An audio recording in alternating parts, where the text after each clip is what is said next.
Welcome to the Sassy Chef and the Good Foodie. This is episode 11. I'm the Good Foodie. And I'm the Sassy Chef. Well, it's been a couple of weeks since our last episode. How you doing? I'm good. How are you? I'm good. It's been a busy couple weeks. Yeah, you went on a long trip. How'd it go? Yeah, we did. We had a great trip. I got to try some food in Germany and the Netherlands. I think we ate our way through Germany and the Netherlands. So it's always good trying new food. Yeah, it was. Most of it was good. Some of it wasn't. But yeah, I have exciting news too. We have a listener in Germany. Oh, that's awesome. Yeah, so hello, Vera. But no, I liked my friends in the Netherlands aren't listening, so I liked the German food better. Yeah. It was good. We had all kinds of sausages and cheeses and breads and just meats, all kinds of stuff. We went to the Christmas markets and got to get some like their sugared nuts and glühwein and all kinds of stuff. Oh, your pictures looked amazing.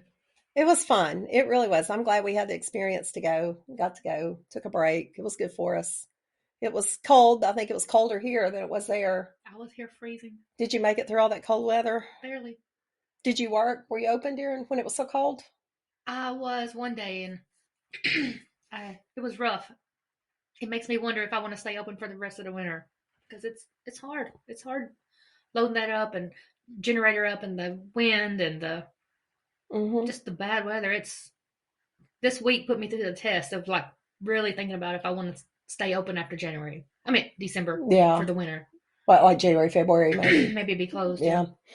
And just stick to the catering. Well, I looked at the forecast before we left, and I saw temperatures like 16 and 19 in the forecast.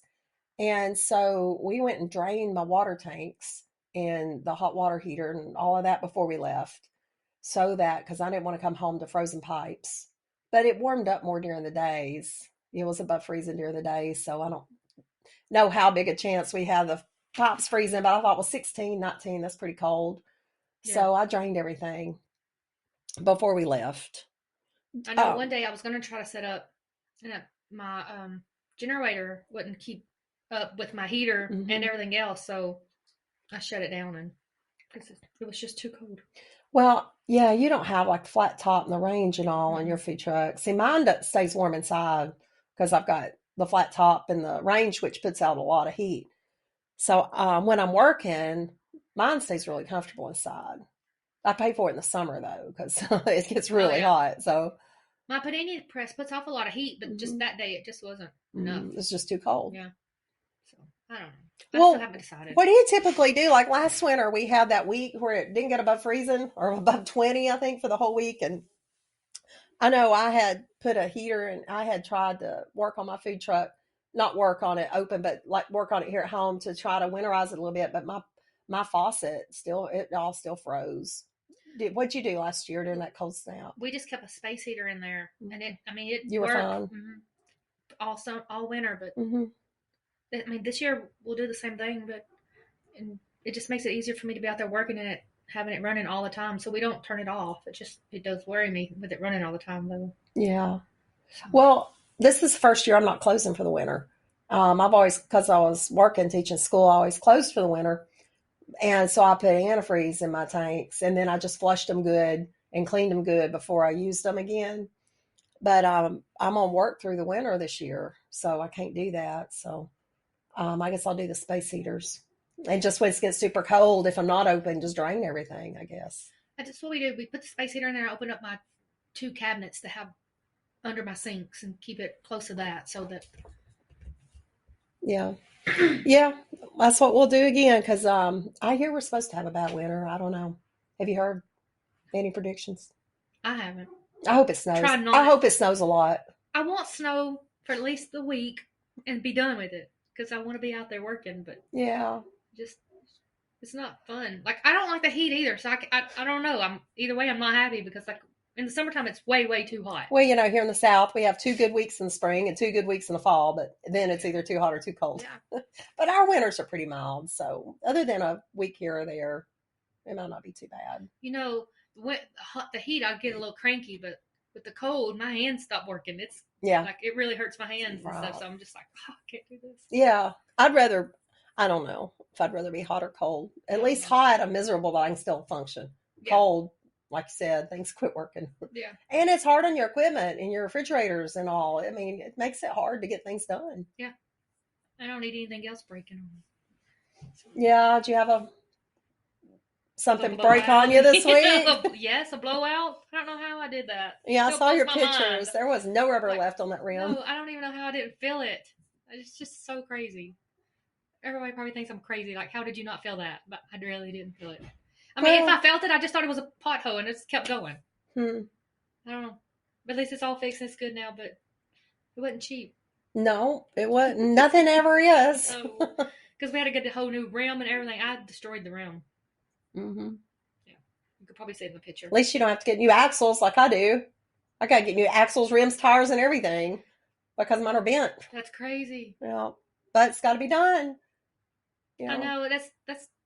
I love having a food truck, Mm-hmm. but that's like. I think it is so much more maintenance than a brick and mortar. I mean, because Mm-hmm. it's constant. I mean, not that they don't have constant things breaking, Right. but I just think, like we were talking earlier, it's just rough on them with the moving, breaking down, and everything else. That it's just more often. Mm-hmm. So it's just and something's broken, you're closed. You can't go to your place. Right. I mean, I've had 2 refrigerators go out in the last few months. My tire blew. You know, it's just like it's. Well, that's what we talked about last time. Murphy moved in, and it's all going bad. But I think that's just the way it goes. Enjoy those times when everything's going good, and then grind through those rough times like that. Yeah.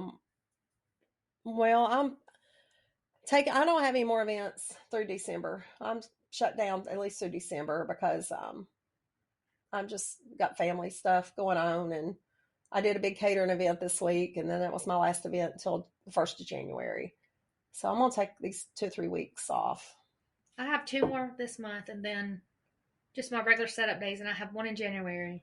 Mm-hmm. That's it so far. So then maybe I'll take some time off. Yeah, it's good to do that if we can. Yeah. So,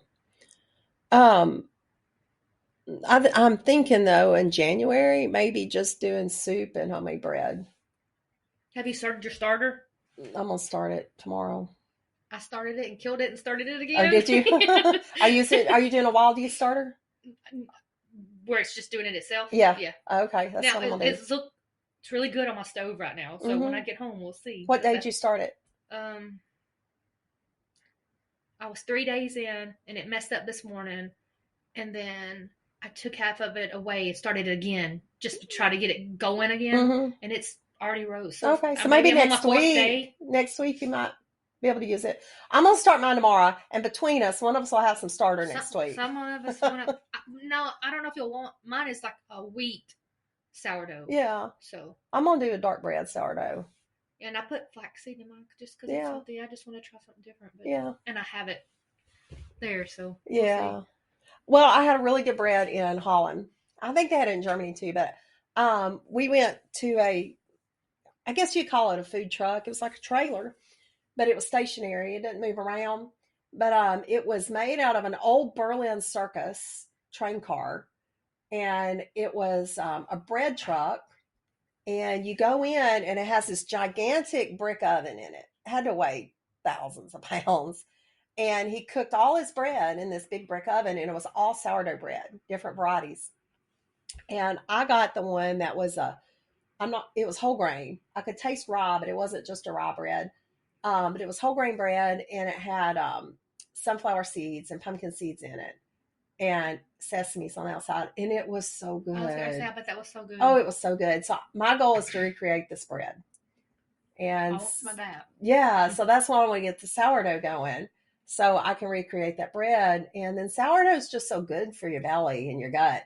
And I've got a gluten sensitivity and not celiac. I can eat gluten, but it just messes my stomach up a little bit. Me too. Well, the sourdough kind of counteracts that a little bit. And sourdough has the enzymes in it to help you digest the gluten better. And so hopefully if I can get this going, I can, enjoy bread a little bit more. That's what me and Jeremy were talking about a few weeks ago. That's what got us talking about it too, because Mm-hmm. sourdough is healthier for you, and like we've cut out so much, Mm-hmm. and we really miss bread. Yeah. So if we can have a little bit of bread that's kind of healthier for us Mm-hmm. that we can do, it would be great. And there's things you can do with the throwaway when you feed your starter and you take part of it out and throw it away. You can make crackers and different things with it too. I want to experiment around with. So Me too. And I saw this TikTok where this lady was saying that if you freeze the bread, it cuts down on the gluten in the bread. it doesn't So kill the yeast, so the no, once you bake it, oh, once you bake once you it, bake it, freeze okay, it, then use it, and it's she says it cuts down on the gluten. huh? So I want to read about that more because then that would be even better. Yeah, I'd like to find out more about that too. Yeah, we love our bread, and it's just Well, one of the neat things I noticed in Holland was we got up when we were going to eat breakfast with this family we were staying with, and so they said, "Well, we're going to go get breakfast," and so they went to a bread store and got the bread. They went to a cheese store and got the cheese. They went to a meat store and got the meat. Because their breakfast generally is just meat and cheese and butter on bread, and but you don't just go to the Kroger or the yeah. Publix and get everything you need. You go to this little cheese shop. It's just wall to wall cheeses. You go to a meat store and it's just all different meats, salamis and fresh meats and all kinds. And then the bread truck. Um, we went to a fish truck one evening. It just had dried fish and pickled fish and salted fish, but it also had what they call kibbeling, which was like fish and chips without the chips. It was just fried fish. It's fried white fish, but oh my goodness, it was so good. But these are tiny little villages, and there's probably 300 people in a village, but the villages are only like a couple miles apart. But they have their own little shops, and it was so very neat. I was telling Trent and Sam about how you guys went to different stores to get different things, and they thought that was the neatest thing. And I was Yeah, just it like, was because you have a relationship with that person. The people who live there, they know the guy who runs the cheese shop. Oh, by the way, the guy who ran the cheese shop was, you know how the British baking show, they have a Dutch baking show. It's the same thing. And this guy was on it or won it or oh something. wow, Yeah. And so he made a special cheese tray for us and labeled all the cheeses and sliced them and everything. So you build a relationship with the people your food's coming from. Like they know the butcher and they know the bread guy, the guy in the bread trailer. You go in and you're talking to him, and he's the one who actually made it, which is, I found so much more satisfying than going to the grocery store yes, and just get your stuff from nameless people. it I makes a liked difference. it. That makes a difference. Getting to know people, getting to know your customers. It's really good customer service, and I hear a lot of people talk about it, and I'm big on customer service, and Hmm. so are you. And it's just like it really makes a difference to be able to connect with those customers and talk to them, and Yeah. Well, you know where know your their food's coming story, and from and yeah, you know who prepared it. And, mm-hmm. so I really like that aspect of European living, and I Yes, don't know if it's like that everywhere. We weren't in the cities, we were in the rural parts. When we were in the Netherlands, we were just like right on the North Sea and all these cute little villages that have been there for hundreds of years. And the same in Germany. They have all these little villages that have been there. Like the village we stayed in with one family, it said it was established in like 1297, the year 1297, and it looked, some of the buildings, it was those half timber frame buildings mm-hmm. you're famous for in Germany. And it was so quaint, so cute. It was just really nice. That would be But nice. it was just I think it would be a nice way to live like that. Yeah, And you're very close to your neighbors. I mean, physically, your houses are all right next to each other, but they're not modern houses. I mean, I don't they've know if been I can handle that updated. part, but The insides are modern. no, I'm talking about being so Oh, close. I know. But they're just these little villages, and you got sheep all around them. It That would was be just, cool. yeah, it's very pastoral. I would really like But that. yeah, I like that doing the bread. So I was thinking about maybe doing bread, and people like come to my truck and buy bread. I don't know. It's just a thought. Do it.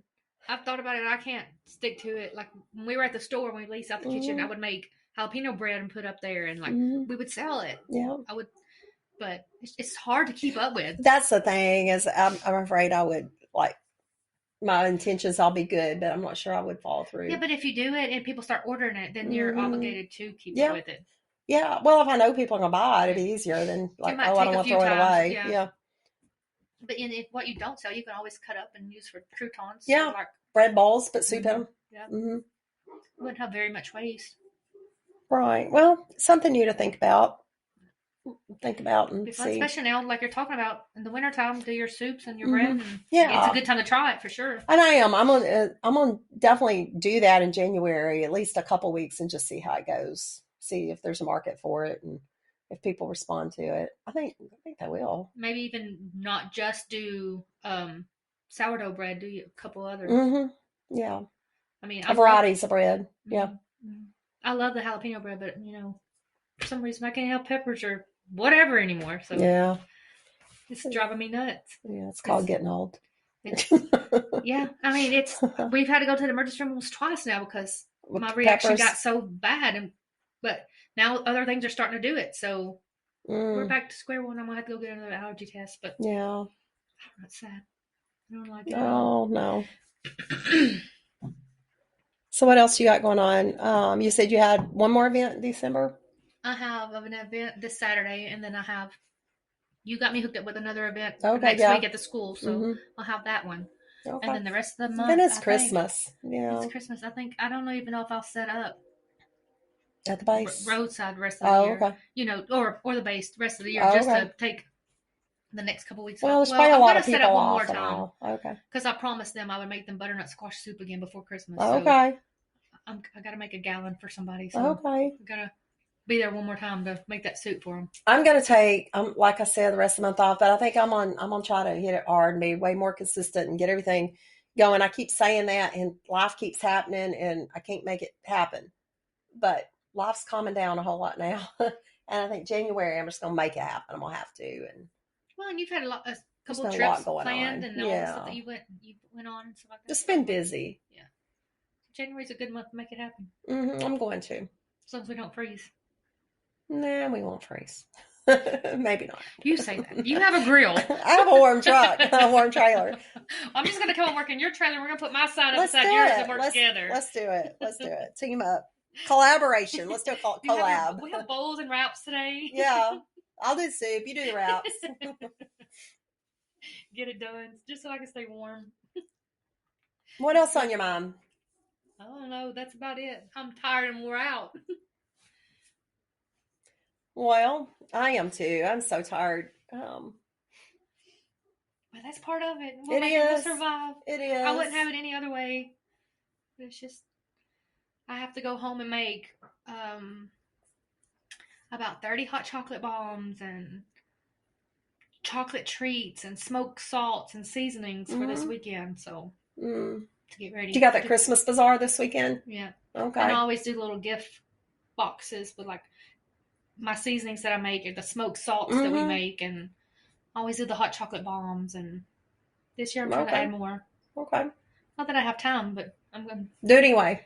Make cookies and what else do I have on there? My chocolate covered Oreos and whatever other kind of. I think I'm maybe going to make scones. I'm going to make the apple nachos. Those were a very big hit. Those were really good. Surprised me that so many people tried them, but we did sell out of them. Those apple enchiladas you made look so good. Did I just say? Nachos. Oh yeah, apple enchiladas. Oh, the enchiladas? Yeah. Tell me about those. Those look so good. No, I just made apple pie filling and then rolled them in the puff pastry sheet. Oh, okay. I wondered what they were rolled in. And then butter and brown sugar, baked them, and topped them with cinnamon and. Well, sounds amazing. Cinnamon, brown sugar, and caramel. Yeah, that sounds amazing. They were really good. Just trying to think of what other I could put in there, other than apple. Apple just goes with the caramel. I could do peaches. Just maybe some cheesecake ones. I don't know. Yeah. I don't know how that would work. I don't know if that would hold up. That sounds really good. Some blueberry. I don't know. Yeah, you were talking about doing crepes. Y'all do that and do them in crepes. Weren't you talking about wanting to do crepes? Oh yeah. Yeah. We did the banana Foster ones. Those were good. I didn't try it, but somebody else. I mean, we sold out of those too. Yeah. People love them. I don't know if everybody loved them, but I mean, we sold out of them for sure. It's the craziest thing. We always sell the s'mores paninis too.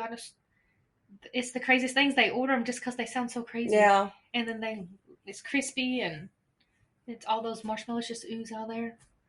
And our cobbler bowls. Oh no, we're actually thinking about trying to figure out something to open up a a food truck, dessert food truck. Yeah. But like, where would we go?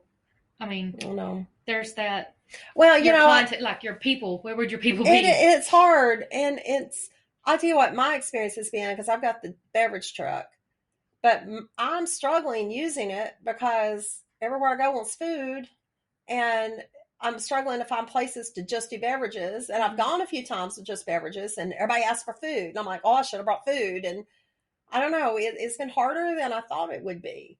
I thought I would have used it a whole lot more than I used it this year. That's what we think about. Like a dessert truck would be amazing, but like, where would you go? Like what? I mean, just roadside. People are not going to come and just buy desserts in the middle of the day for lunch. So you would have to be at special events. Right. So I don't know. I don't know. They might come. They might not. They might come for desserts. If you could maybe where other food trucks are, they go to that food truck and get food, and then come to yours and get dessert. But I don't know. But yeah, I've struggled running my second one. I really haven't used it to make it worth having it this year. Yeah, it's hard because like we want to expand, we want to do more, but it's like at this point, would we get another trailer? Would it be the size of your second trailer? Or would it be a little bigger, or would we just flip our trailer and have a different logo? And when we set up at these different events, just put our banner up for the new logo, but then that would be a second inspection. Yeah, or would it? I don't think it'd be a second inspection if it's actual truck, would it? And it's still under me. I mean, my other truck's a second inspection, but I think the inspection's for the truck, not for the name. It's true. So I don't know. That's what to think about. I don't know if it'd be another permit. I don't know. I didn't have in Winchester. I did not have to get a second permit, but in some places you do. And being that I would be using the same trailer. Why would I need another permit? Right. Because people are going to see that name and go, well, they don't have a permit, and send the police after you. Yeah. 3 times in one day. That's why. Have me in a nervous breakdown thinking I'm in trouble. That's another thing I got to decide what permits I'm going to get this year. I do too, because they don't start expiring. I know for sure the 2. Winchester, Manchester. I just don't know about anymore. I don't know either. I just don't know about Cowan. I don't know. I don't know if I'm going to do that one again. I mean, because you don't have to have it for the Cowan Fall Festival. Yeah. So then, see, there wasn't just enough. Unless I keep setting up at the schools, but like in November and December, I really hadn't set up because it's holiday. That's a private event. Yeah. There's so many different rules too. I know. I don't understand all the rules, like when what's considered a private event and what's not. Because I had here in Estill, I had a church ask me to come set up for them. Not for the public to pull up to, just for their church to use that outdoor worship service they're doing. And Estill wouldn't let me. They said I had to have the permit.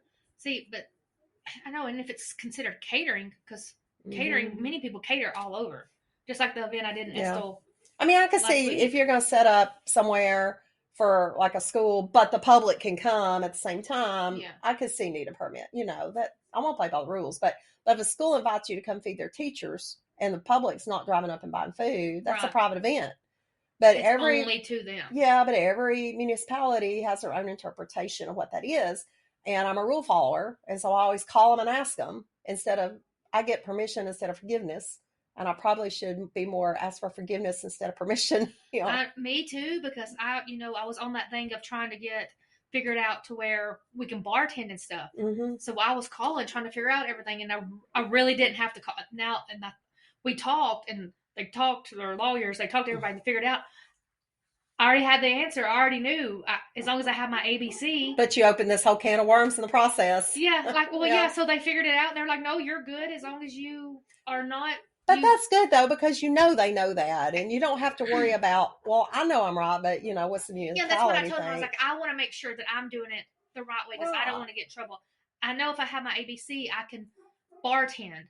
But if I'm catering an event, does that still work for me as long as I have my ABC and I'm not buying the alcohol? And they said, yeah, they were fine.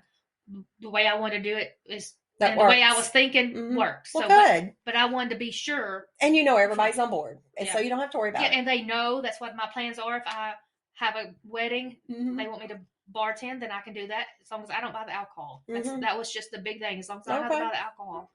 And if if it is mixed drinks, I have to have my ABC license. But I guess if it's just beer, you don't. But I'm still going to make sure I have my ABC no matter what. Which I do have a girl who does have her ABC, so we are good on that. We're covered. But it's just like so many things, you know, you want to do and add to. Because I want to go more with the catering, and that's one of the things that can help us go more. Mm-hmm. So, and like I've had to turn people down before because I wasn't 100% sure on how I could do that, and I wasn't going to do it and get in trouble. You don't want to get in trouble. Yeah. And I didn't want to do something I wasn't supposed to be doing, so I'm glad I called them and figured it out. Well, good. And now everybody know. I know. Yeah, you've helped other people know what to do now. Yeah. Get your ABC, which it doesn't take very long because you can do it online now. You don't have to go sit through the class. So, but I try to go. I got to get all my stuff, log back in and get it done. So we'll see. Well, I've had my Serve Safe food handler since I started, but I'm doing the manager one. I never did that. So I'm in the middle of doing the Serve Safe manager test now. Through Serve Safe? Mm-hmm. Oh, Serve Safe, there's another one that you can do, and as long as it's a food handler's permit, it only is $12 and it lasts for 5 years. Well, that's why I got the food handlers, but this is the manager. Oh, yeah, but this one still is like the same, and it's this still one's like 5 years. It was more, like 150, 75, something like that. Yeah. No, I got that one. It's probably time for me to renew it. Well, I'm already bought it, and I'm in the middle of doing all those courses, and then I'll do the always test. Good to have that. Do you have the Serve Safe book? No, I've just got the online stuff. I'll print it out, make you a little book. It's always good to have that on. I think it'll be. Yeah. I don't think it'll be too. It's all common sense, really. I mean, there's no gotchas or tricky stuff I've really come across yet. I like having. Well, I don't have my book on the food truck, but I do print out stuff just because if I have somebody on there that helps me, they know. Yeah. I have the danger zone printed. I have the food temps where they need to be cooked to in there, which I think I need to print those out and put those up. Yep. I just have them just in case, like they have a question or if the inspector comes and there's somebody on there. They know they have it. They know the answers. They know. They're just constantly seeing it, so they know and they won't forget. So just like always worry about that stuff. But. Well, Merry Christmas. Merry Christmas. Yeah. Oh, did you have a good Thanksgiving? Because I think our last podcast was before Thanksgiving. It was. Yeah. We did. And you guys were leaving right after. We left the day after, but we had a nice dinner. So I made homemade cranberry sauce. And I put it in the freezer because I knew I was going to be gone for a week. But when I got home, I thawed it out and made scones with it. Oh, it was so good. Oh, those did look good. They were so good. I've got some more. I'm going to make some more.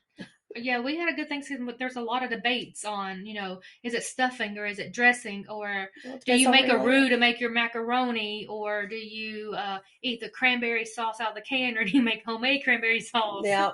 When my family saw me making a roux to make my macaroni and cheese, they were like, we've never done this my whole entire life. I'm like, you've been making it wrong your whole entire life. Well, the dressing stuffing thing, we're in the South, it's dressing. Just that's an easy one. I'm like, the stuffing goes in the turkey. Up north.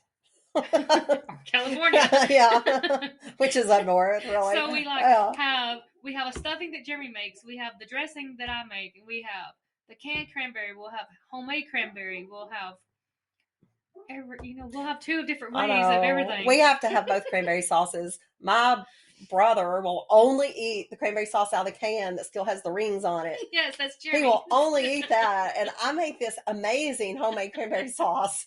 And he kept that stuff in the refrigerator until it's time to open it and pop it out of the can. Yes. It's not even real food. Oh, no, that was it. It was the whole day. Like, well, how do you make this? Or how do you make that? Yeah. What's this called? Or we want to try the stuffing. But I make the cornbread dressing, and I make it with cornbread.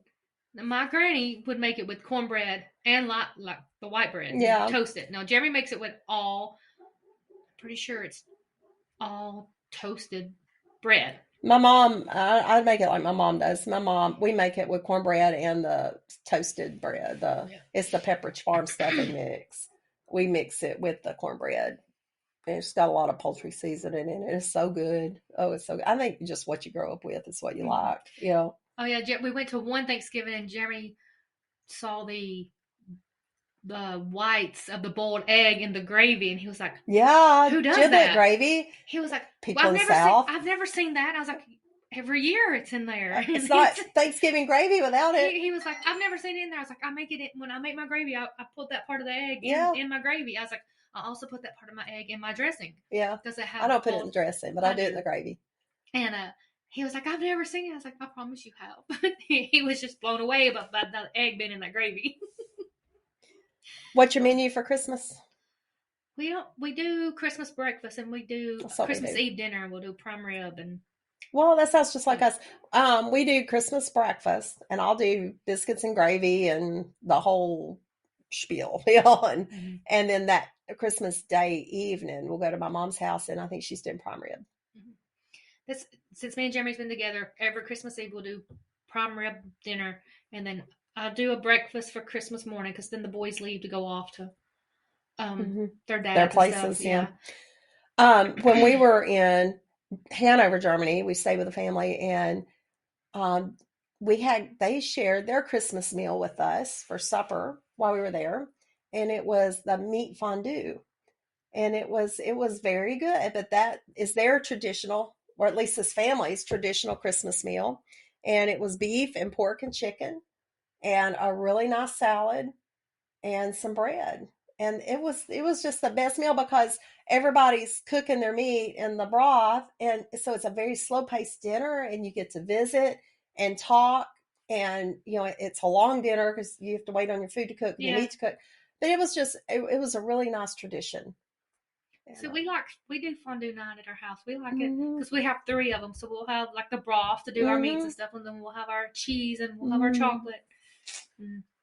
That's not something we've done as family, but it's something we will be doing as family. So I really enjoyed it because it was just a good time to sit and talk, and as a family, and not rush. Nobody was in a hurry to go anywhere. Nobody had their phones out. It was just really nice. It was a nice tradition. Like you said, it's like slow paced to sit and do it, and it is fun. Yeah. I like it. Well, I hope you have a great Christmas and take a week or 2 off and rest. I'm gonna try. Yeah. But we'll see. All right. And hopefully I'll be seeing you we'll see next we'll week. Do our podcast next week as normal. We got another week before Christmas. Then we might not do it the week of Christmas. Maybe, but we'll see. We'll talk about it. All right. Well, until next time. All right. You have a good night. You too. See ya.